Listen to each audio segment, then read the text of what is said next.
আজকে আমার জীবনের প্রথম অফিসিয়াল থিয়েটারে মুভি দেখা, তাও আবার তুফান movie.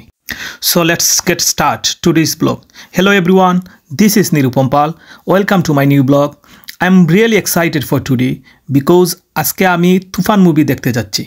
It's going to be fun.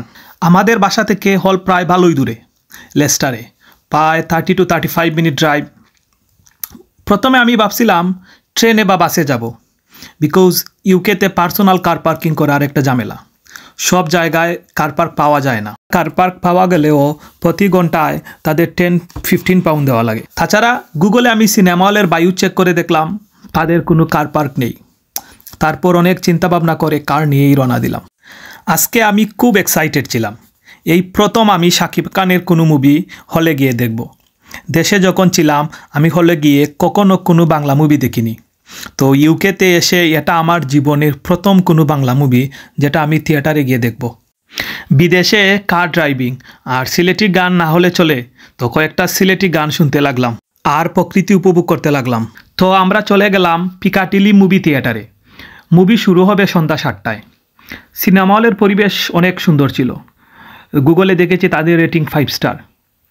ভাবছিলাম হয়তো ভালো সিট পাবো না, তাই ম্যানেজারকে বললাম ভালো 2টা টিকিট দেওয়ার জন্য। ম্যানেজার বলল থিয়েটার পুরোই খালি, সিট নিয়ে চিন্তা করতে হবে না, মাত্র 6 থেকে 7 জন হবে। তুফান মুভি চলবে স্ক্রিন 4-এ, আমাদেরকে যেতে হবে 3rd ফ্লোরে। মুভি শুরু হলো আর শাকিব খানের যখন এন্ট্রি আসলো আমি তো পুরা চিল্লাইতে লাগলাম। অবশ্য আমরা যে কয়েকজন আসলাম সবাই চিল্লাইতে লাগলো। পুরো খালি হল তখন হাউসফুল মনে হচ্ছে। শাকিব খান আর নাবিলার কেমিস্ট্রিটা ছিল দারুণ। আমাদের সাথে হলে যে কয়েকজন ছিলেন তারা কাউন্টারে গেছেন কফি আনতে। তখন ভাবলাম এই ফাঁকে একটা সেলফি নিয়ে নেই স্ক্রিনের সাথে। মুভির ট্রেইলার দেখে আগেই তো জানতাম মুভিতে চঞ্চল চৌধুরী আছেন। হলে যখন স্ক্রিনে উনার এন্ট্রি হলো তখন আমি ভাবলাম oh my god, this movie will rock. I love Chanchal Chowdhury so much. আমি ওনার একজন বিগ ফ্যান। মুভিটা শেষ করলাম, ইট ওয়াজ সো গুড। আমি বলবো আমার দেখা বাংলাদেশি বেস্ট মুভি এটা।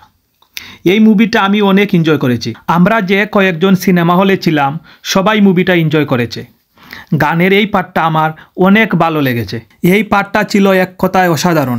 মুভি দেখা শেষে আমি আজকে প্ল্যান করলাম বাইরে খাবো। তো আমরা একটা সাউথ ইন্ডিয়ান রেস্টুরেন্টে যাই।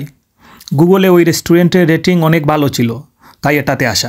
রেস্টুরেন্টের ভেতর অনেক সুন্দর ছিল, সাউথ ইন্ডিয়ান একটা ফিল ছিল। রাত অনেক হয়ে গেছে তাই রেস্টুরেন্টের ভেতরটা ফাঁকা মনে হচ্ছে। তারপর আমাদের খাবার আসলো, খাইলাম একটু একটু করে সব। আমরা সাউথ ইন্ডিয়ান থালি অর্ডার করেছিলাম।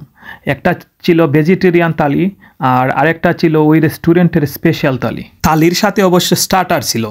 তো আমরা সবগুলো একসাথেই খাই। থালির মধ্যে অনেকগুলো কারি ছিল, চিকেন কারি, লাম কারি, বাটার চিকেন। তো আমি অবশ্য জাস্ট লাম কারি, চিকেন কারি আর ডাল রাইস দিয়ে খাই। তো খানিটা অনেক ভালো ছিল। আর সব শেষে আমি বলবো এই মুভিটা দেখেন, এটা বাংলাদেশের one of the best movie. সবাই ভালো থাকেন, দেখা হবে নতুন কোনো ভিডিওতে।